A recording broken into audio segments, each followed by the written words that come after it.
베드로전서 4장 12절부터 19절까지 말씀을 같이 보았습니다. 베드로전서 4장 12절부터 19절까지 말씀. 육체의 고난을 받는 것이냐, 그리스도의 고난을 받는 것이냐, 이제 그런 말씀인데요. 육체의 고난을 통해서 뭘 깨닫는 거냐? 1절에 보니까 이런 말씀이 있어요. 그리스도께서 이미 육체의 고난을 받으셨다. 그런 말씀이 있어요. 너희도 같은 마음으로 갑옷을 삼으라. 이는 육체의 고난을 받은 자는 죄를 그쳤음이니. 그렇습니다. 육체의 고난을 받은 자가 죄를 다 그쳤다. 그게 뭐냐면 그리스도께서 모든 율법을 마쳤다, 그런 말이에요. 그러니까 그리스도가 모든 율법을 마쳤으니 그 율법에서 너희가 고민하고 고난을 받을 이유가 없다, 그 말이죠. 그러니까 육체라는 말이 여러분 성경에 나오면 무엇을 얘기를 해야 되냐면 육체는 율법하고 연결이 돼요. 그러니까 우리는 육체 그러면 무조건 죄 이렇게 생각하는데 여기도 지금 육체에 대한 죄에 대해서 쭉 나오잖아요. 4장에 여기 3절에 보니까 음란, 정욕, 술취함, 방탕, 향락, 무법한, 우상숭배 뭐 이런 얘기들이 나오잖아요. 이게 육체를 설명하는 거예요. 갈라디아서 5장에도 19절부터 21절까지 말씀이 육체의 열매에 대해서 나오거든요. 육체의 열매가 같은 내용으로 나오거든요. 그런 것을 육체의 이제 고난이다 이렇게 이야기를 해요. 그러면 육체라고 하는 것을 성경에서는 뭐라고 취급한다고요? 율법이라고 취급한다고. 왜냐하면 성경의 육체라고 하는 내용이 나오는 이유는 율법 때문이에요. 율법이 육체라고 정죄하기 때문에 그래서 육체의 죄라고 얘기하는 거죠. 그러니까 세상의 얘기들이 아니에요, 성경은. 그래서 육체라는 말하고 율법이라는 말하고 같이 봐야 된다는 겁니다. 이게 그러면은 육체를 따로 놓고 보는 게 아니라 율법으로 보니까 율법 자체가 우리에게 육체의 죄를 드러나게 한다는 거죠. 그러니까 율법을 받아서 율법이라는 말씀을 이렇게 우리가 받으면 육체의 죄가 드러나는 거예요. 그러니까 율법이 뭐가 되냐면 빛이 되는 거죠. 그러니까 그 빛이 나의 육체에 비추어지니까 율법에서 육체가 드러났잖아요. 그러니까 그 율법을 빛이라고 그러는 거죠. 그러니까 죄를 드러나게 하는 거, 이거를 율법이라고 하는 거니까 육체 그러면 율법하고 같이 나온다, 이렇게 보면 되는 겁니다. 이것을 이제 넘어가는 것을 은혜라고 그래요. 이걸요. 그러니까 육체의 고난에서 넘어갔다, 우리가. 그래서 은혜라고 그러는 건데요.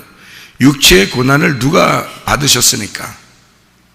예수님이 받으셨으니까. 그럼 그 예수님이 육체의 고난을 받았다는 말을 우리는 뭘로 다시 대신 말할 수 있다는 거예요?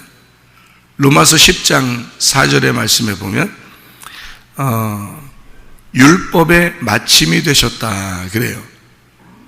예수님이 율법의 마침이 되셨다. 그러니까 율법을 끝냈다는 얘기입니다. 율법을 완성했다. 네, 그러죠. 그러면 우리에게도 더 이상 육체의 고난이 있어요, 없어요? 없어야 맞는 거죠. 그래서 육체의 고난이 너희들이 육체로 사는 것이 지나간 때가 조카도다. 너희가 예수를 영접하는 순간 율법은 이미 끝났다. 율법이 맞춰졌다는 거, 완성됐다는 얘기입니다. 율법이 맞춰졌다. 그러니까 성경은 다 뭐를 의미하는, 성경 자체가 율법이에요. 그럼 이 성경이 완성되었다. 이 성경이 구약과 신약이 다 완성되었다. 이게 율법의 마침입니다.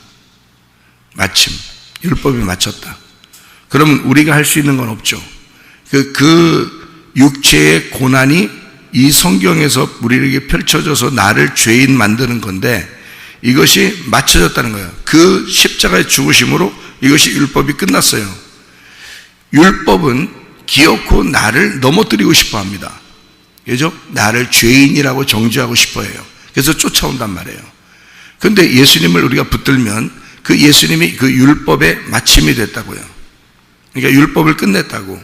그럼 우리가 예수님을 붙들면 나한테도 율법이 끝난 거죠. 그죠?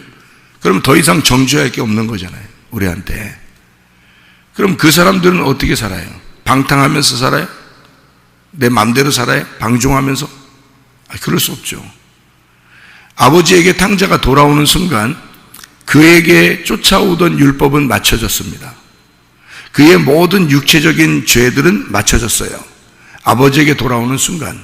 그러면 그 돌아온 탕자가 방종하며 방탕하며 살 수 있겠냐고요. 그럴 수 없다는 거죠. 율법이 맞춰진 사람은 육체의 고난도 다 지나갔단 말이에요.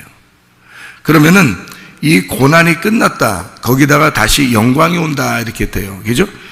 고난이 끝나면 영광이 올 것이다, 이렇게 돼요. 그러면 고난이라고 하는 게 우리에게 율법이 나를 비추어서 나의 어둠을 드러냈어요. 그러니까 나는 그것에 의해서 불시험이라 그러는 거예요. 이 율법이, 잘 봐요. 율법이 나를 쫓아오면 왜 그걸 불시험이라고 그러냐면, 여러분 그 이스라엘 백성들이 애굽에서 나올 때 무슨 기둥이 있어요? 밤에는 불기둥, 낮에는 구름 기둥이 있어요. 그러면 이 구름 기둥하고 불기둥하고 어때요? 같은 거예요? 두 개가 진짜 있는 거예요? 같은 거예요. 같은 건데 밤이 되면 불기둥이 되는 거예요, 이게. 아침이 되면 구름 기둥이 되는 거예요, 그게. 그러니까 똑같은 건데 아침이 되면 구름으로 바뀌고 밤이 되면 불로 바뀌는 거예요, 그게. 근데 그 불은 우리가 말하는 이런 불들이 아니에요. 왜 우리 불이 아니냐면, 이런 불이라면 불기둥이 인도할 때 앞에 있는 사람은 다 타 죽는 거죠. 저 뒤에 있는 사람들은 좀 춥고요. 불기둥이 앞에 진짜 우리가 말하는 그런 불이라면 앞에 불기둥을 가까이 따라가는 사람들은 불타 죽는 거고, 불기둥이 얼마나 크겠어요. 이 백성들을 다 인도하려니까 다 뒤에서 보여야 되니까 그 불기둥이 쭉 앞으로 가면 이 백성들이 뒤에 따라간다는 말이에요. 근데 얼마나 크겠냐고, 그게. 근데 그게 앞에 있는 사람들이 이런 우리가 말하는 불 켜라 그럴 때 야 등불 좀 켜봐, 기름하고 나무하고 다 해서 불 좀 피워봐 하면, 그런 불이라면 이거 앞에 있는 사람 다 타 죽죠. 뒤에 있는 사람은 추워요. 근데 이제 따라간단 말이에요. 따라가는데 이 불기둥이 이렇게 있다, 밤에 불기둥이 있고 아침이 되면 구름 기둥으로 바뀐단 말이에요. 그러면 왜 밤에 불기둥이 있을까? 생각을 해봐요. 불기둥이 왜 밤에 있어요?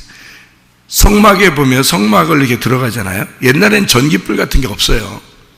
전기불 같은 게. 그러니까 성막을 들어가면 다 창문이 없기 때문에 꽉 막혀 있어요. 꽉 막혀 있는데 거기에 안에 들어가면은 유일하게 볼 수 있게 만들어 놓은 것이 등불입니다. 그죠? 7가지로 된 그 등불이에요. 교회가 이 세상에서 유일한 등불입니다, 여러분. 교회를 통하지 않고는 이 세상을 발견할 수가 없어요.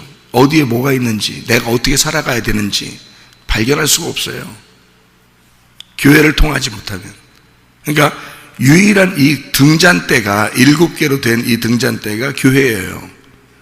이 등잔대가 하나님의 영이라고 그랬고, 그 하나님의 영을 하나님의 눈이라고 그랬어요. 그러니까 교회가 이 시대에 하나님의 눈인 거예요. 이게 하나님은 이 교회를 통해서 세상을 보게 하는 거예요, 여러분. 우리들을. 교회가 하나님의 교회고, 하나님의 이 교회가 하나님의 영이고, 하나님의 영인 이 교회가 하나님의 눈인 거예요. 하나님은 세상을 볼 때 그냥 보는 게 아니라 교회를 통과해서 보는 거예요. 우리를 보실 때 하나님은 자기 아들을 통해서 보는 거예요. 그러니까 우리를 구원할 수 있죠. 하나님의 아들을 통하지 않고 우리를 본다면 우리는 다 전멸합니다. 그죠? 다 저주를 받을 수밖에 없고 심판을 받을 수밖에 없어요, 인간은. 그런데 하나님의 아들을 통과하여 아들의 피를 통해서 우리를 보니까 우리가 살 수 있는 거예요. 마찬가지로 하나님은 이 세상을 당장이라도 멸망시킬 수 있어요. 그런데 하나님은 이 교회를 통해서 세상을 바라보는데 이 세상을 교회가 살기 위해서 세상이 필요한 거예요. 그러니까 세상도 그냥 둬야 되는 거야, 종말이 올 때까지. 세상을 종말시키면 교회 사람들이 어떻게 살아요? 그러니까 이 세상도 교회를 통해서 이 세상이 존재하도록 만들어 놓는 거죠. 그러니까 창조의 목적은 교회입니다. 성경을 여러분이 처음부터 끝에까지를 자세히 몇 수백 번, 수천 번을 여러분 성경 읽다 보면 이 성경의 핵심이 교회라는 것을 알 수 있어요. 하나님은 창조 전부터 교회를 만들려고 이 세상을 만든 거예요. 교회 때문에 이 세상 만든 거예요. 그런데 교회를 무시하는 거예요, 사람들이. 지금은 교회하고 세상하고의 어떤 전쟁을 하려고 하는 것 같아요, 지금 시대가. 교회를 막 무너뜨리면 마치 세상이 더 잘 살 것처럼 생각을 하는가 봐요. 그런데 그렇지 않습니다. 오히려 자멸하는 겁니다. 교회를 무시하거나 교회를 멸망시키려고 하는 자들은 다 멸망합니다. 하나님은 그거를 그냥 두질 않아요. 이게 이 교회가 몸의 등불이기 때문입니다. 이게요. 그게 하나님의 영이에요. 하나님의 영이 거하시는 곳이 교회이기 때문에 그렇습니다. 예수가 십자가 못 박혀 돌아가시는 것도 교회를 세우려고 돌아가신 거고요.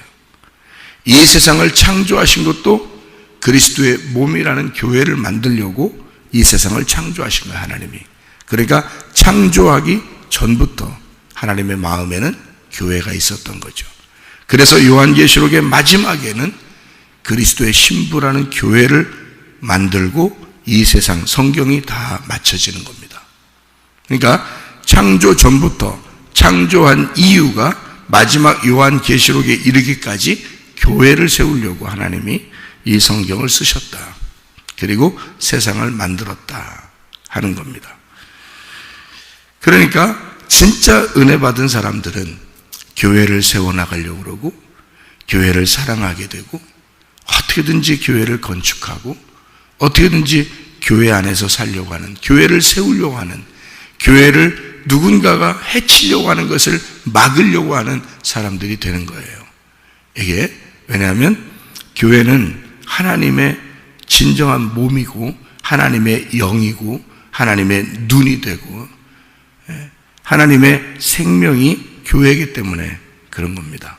그래서 성막이라고 하는 이 성막 자체가요, 법궤 때문에 존재하는 겁니다. 법궤. 그러니까 이 법궤가 그 뚜껑이 속죄소예요. 용서하는, 우리의 죄를 용서한다고 뚜껑에, 그래서 거기다 피를 바르는 겁니다.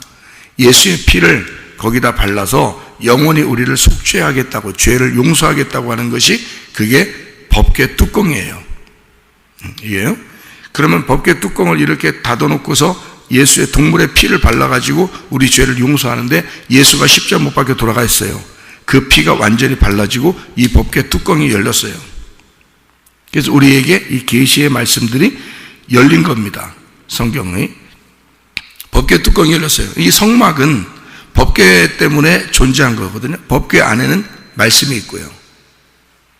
그런 이 말씀이 이 법궤의 목적이었습니다. 여기에요. 근데 이 법궤를 어두워요. 이 성막이 딱 들어가면 창문이 없으니까 어두운데 휘장으로 채워져 있거든요.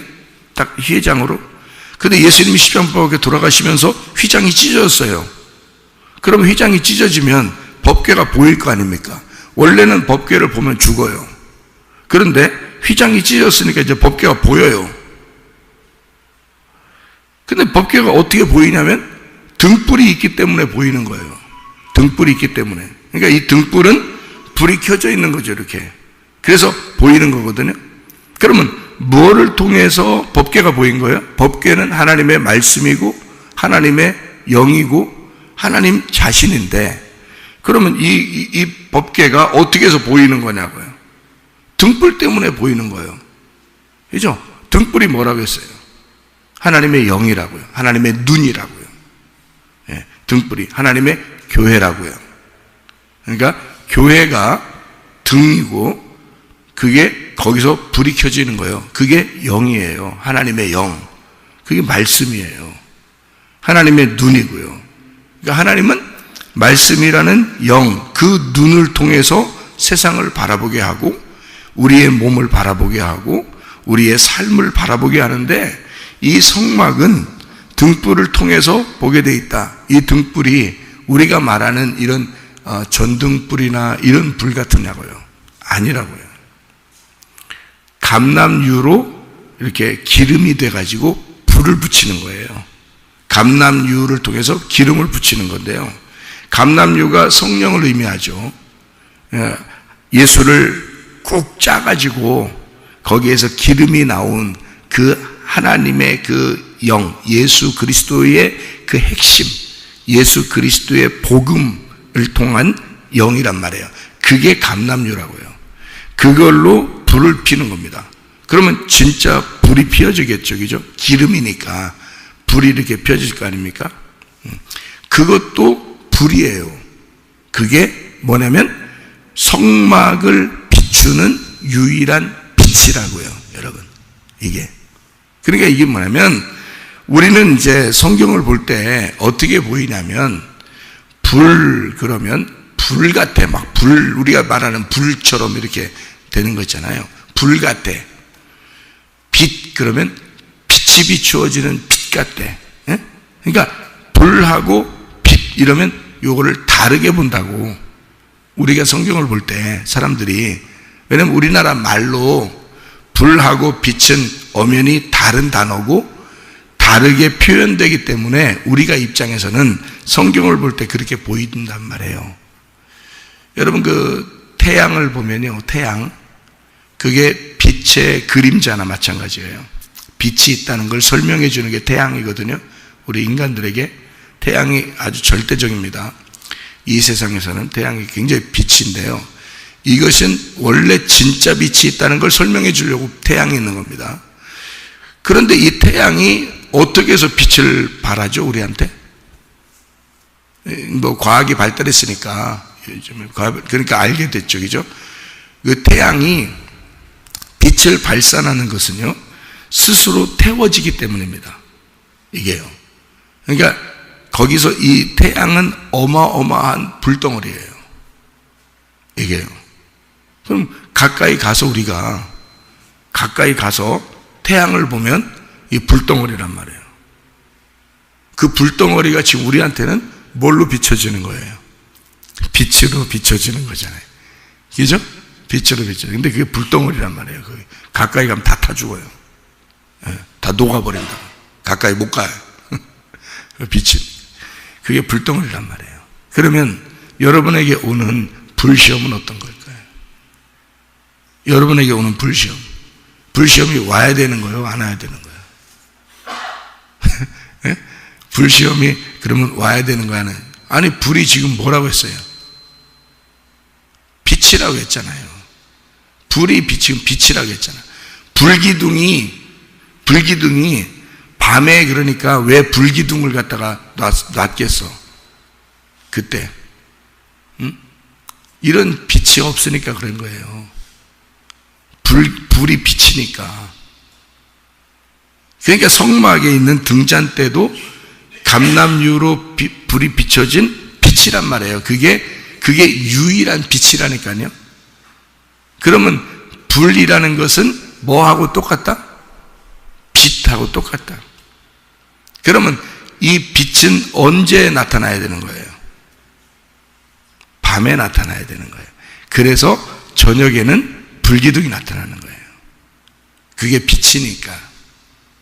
그러니까 우리가 말하는 불기둥, 구름기둥, 이것도 다 의미가 있는 거죠. 그죠? 예. 왜 구름기둥이라고 또 했겠어요? 구름은 원래 뭐를 의미하는 거겠어요? 구름은 원래 이제 이 세상을 말하면 비 내릴 때 구름이 있잖아요. 그죠? 구름이 비 내릴 때. 그러면 속에 뭐를 품고 있다는 거예요? 물을 품고 있다는 거죠. 그죠? 그러면 불과 물이네요. 그죠? 밤에는 불이요, 아침에는 물이네요. 그죠? 예, 그러니까 물과 불이 있는 거지. 그럼 보세요. 우리가 이제 침례 요한이 침례를 줄 때는 뭘로 침례를 줬어요? 물로서 침례를 줬어요. 자기는 물로 침례를 준다 그랬고요. 예수님이 오시면 뭘로 침례를 준대요? 예? 불과 성령으로 침례를 준다 그랬어요. 그러면 불과 성령으로 침례해 주는 게, 그러니까 불하고 성령하고 두 개예요, 하나예요? 제가 두 개예요, 하나예요? 그러니까 하나 같죠? 원래는 두 개인 줄 아는데, 근데 두 개예요, 하나예요니까 하나 같죠? 불이 빛이라고 했죠, 그죠? 예, 그게 곧 성령이란 말이에요. 여러분을 태우는 게 누가 태워요? 불로서 껍질을 태워야 돼. 그리고 알곡은 모아 창고에 들어가야 돼. 그죠? 그러면은 요한이 물로서 침례를 주는 것은 흙의 침례예요. 우리 몸의 침례란 말이에요. 근데 영의 침례, 그러니까 우리 안에서의 마음의 침례는, 그러니까 침례 요한이 침례를 줄 때는 육체의 할례란 말이에요. 예수님이 오셔서는 육체의 할례를 줘요.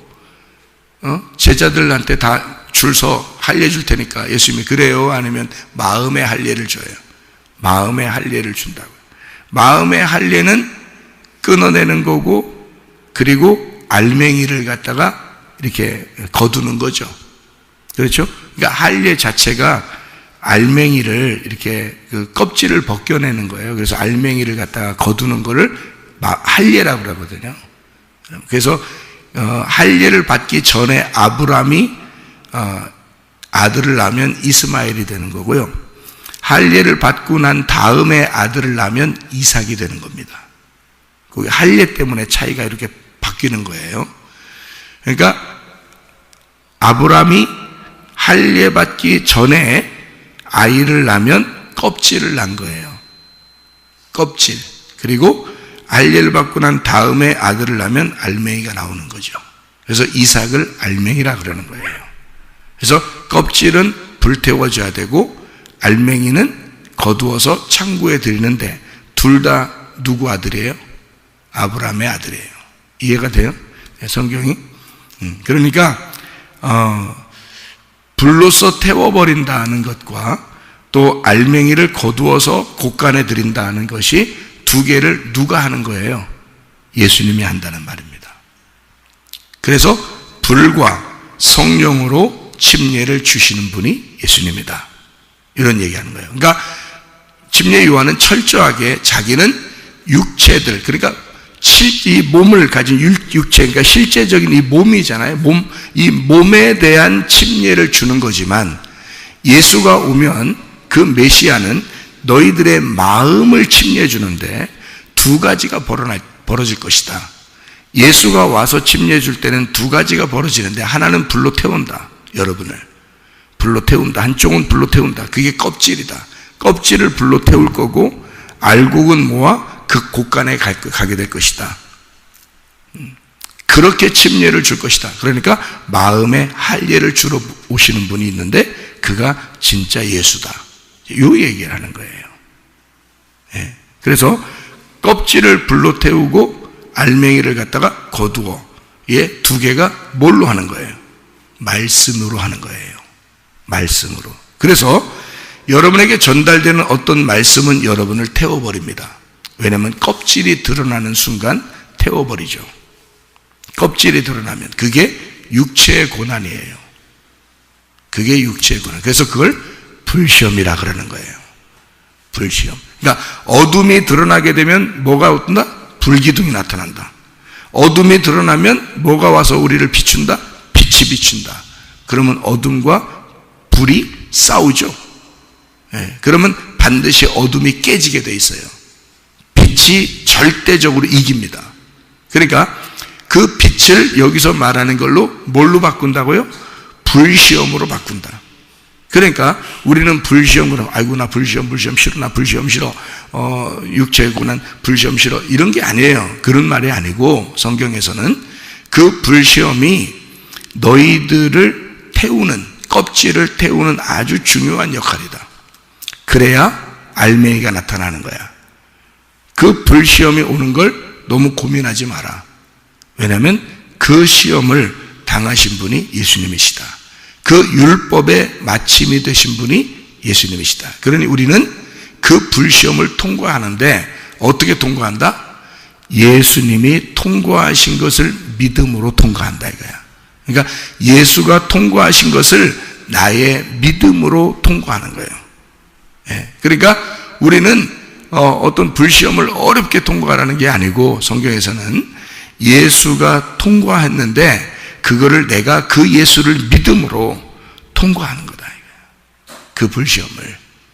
그러니까 예수가 육체의 고난을 다 받으셨다 그거야. 그리스도가 육체의 고난을 받은 자가 죄를 그쳤다.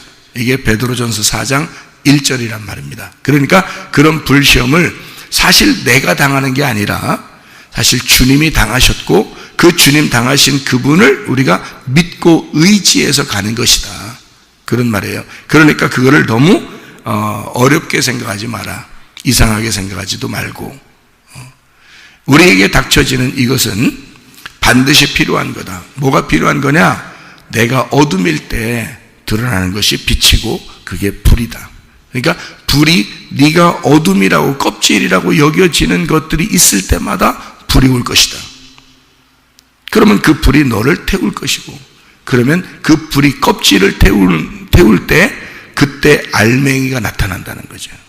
그래서 알맹이가 드러나서 하나님의 그 곳간에 들어갈 수 있는 사람이 될 것이다. 그런 말이에요.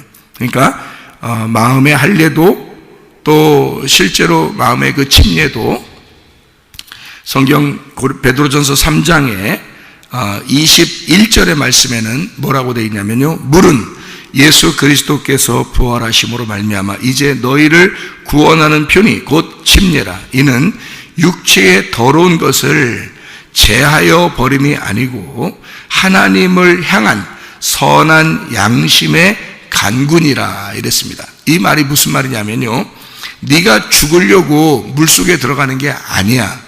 그렇게 돌아가신 분이 있는데 그가 예수님이야.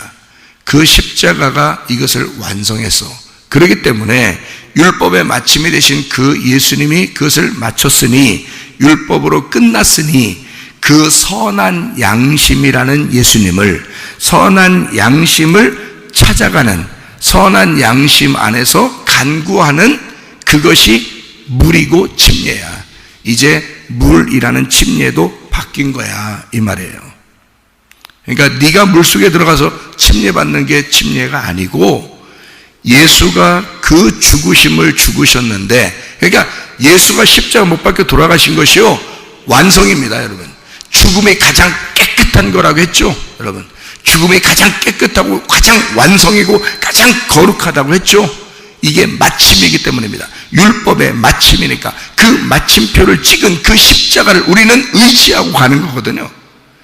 그래서 그것을 예수님이 다 당하셨다. 우리가 당한 게 아니에요. 우리가 태어나고 싶어 태어난 게 아니기 때문에 하나님이 우리를 만드셨고, 우리가 죄를 지었을 때 하나님께서는 내가 잘못이다 라고, 내가 널 책임질게, 그래서 예수가 내려와서 그냥 일방적으로 죽으셔서 우리를 구원하신 겁니다. 그리고 율법을 맞춰놨어요. 그래서 우리는 우리가 당할 고난이 아니라 예수가 다 당해놨으니 자기가 잘못이라고 자기가 스스로 죽어. 왜냐하면 우리를 위하여, 내가 만든 인간들, 내 아들, 내 딸을 내가 사랑하니까 아버지가 다 책임져. 책임지는 거란 말입니다. 그렇게 책임져서 우리 보고 따라오라는 거예요. 내가 그것을 다 마쳤으니, 율법을 마쳤으니, 내가 죽었으니 이젠 더 이상 침례는 너희의 침례가 아니라 이건 나의 선한 양심이다. 그러니 너희들이 따라오는 것은 이제 선한 양심을 따라오는 거야. 그게 침례야.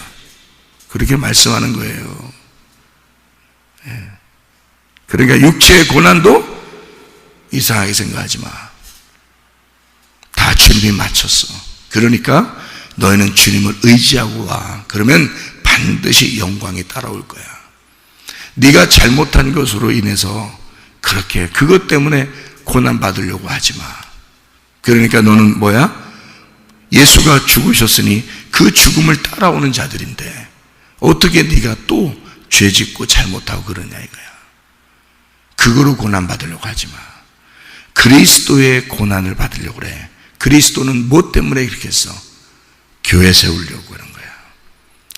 자기의 몸을 세우려고 그런 거야. 그러면 그 그리스도라는 자기의 몸이 세워지기 위해서 하신 그 고난, 주님을 따라와 봐. 그러면 뭐가 오는지 알아? 영광이 올 거야.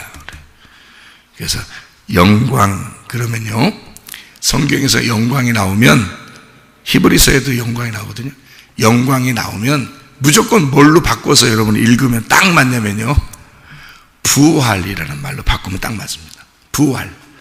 그러니까 육체의 고난, 그리고 너희가 그리스도의 이름으로 치욕을 당하면 복 있는 자다, 영광의 영, 이렇게 되어 있죠. 그래서 영광이 너희에게 기다린다. 그래서 영광을 돌려라, 뭐 이렇게 얘기하죠.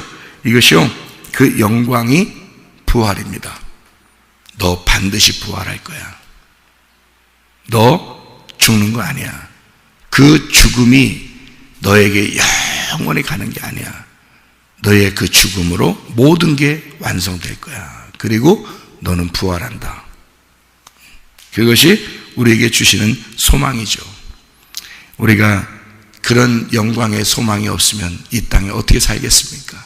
사실은 그 부활의 소망 때문에 사는 거죠. 여러분과 제가 반드시 우리 주님은 우리를 낙심하게 해서 넘어지게 해서 아예 죽여버리려고 하는 게 아닙니다. 주님은 이 모든 육체의 고난을 다 당하신 분이에요.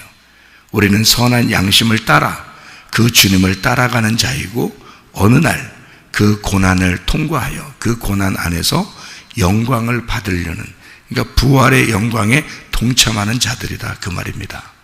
오늘도 나를 위해서 먼저 그 길을 가신 그 주님을 따라가는 마음, 그리고 그 주님과 동행하는 마음, 그러니까 주님이 나를 위해서 먼저 그렇게 그 십자가를 지시고 부활하신 것이 뭐겠어요? 그 영이 나와 함께 동행하고 싶어서 그런 거예요. 나와 함께 같이 살고 싶어서 그런 겁니다.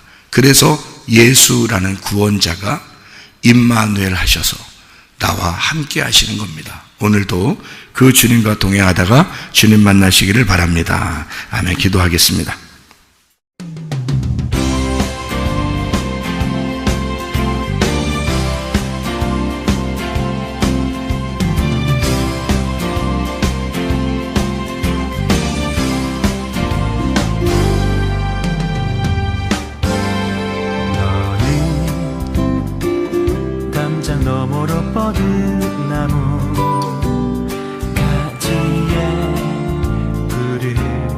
열매처럼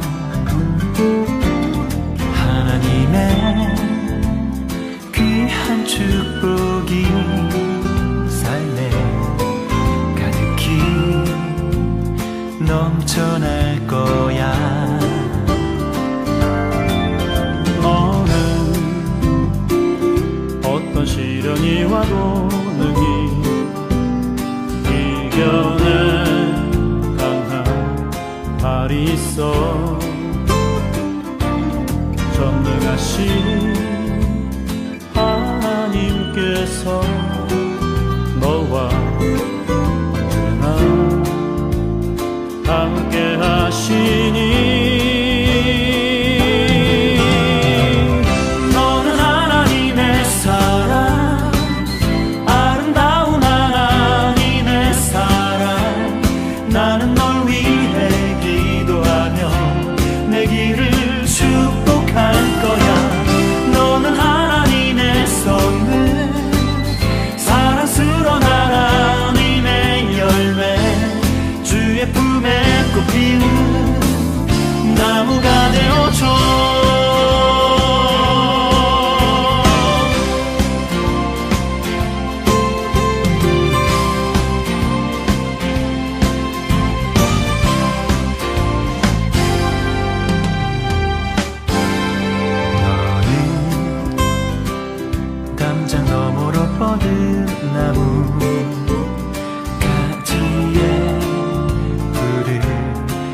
열매처럼